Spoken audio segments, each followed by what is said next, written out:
16 years of age. Ngekhonze ndana 16 years. Who is 16 here in this house? Ubana 16 okhona. We are about to pray. Sometimes. Lisa, stand up. Lisa is 13. Una 13 uLisa.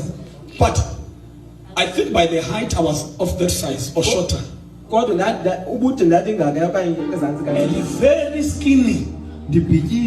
Now if you see a skinny short boy going for prayers and listening about go.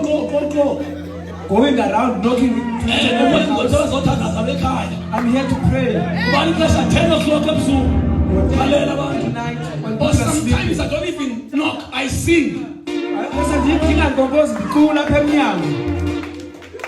cannot open the first thing of the person, and they begin to open the window and look who's this.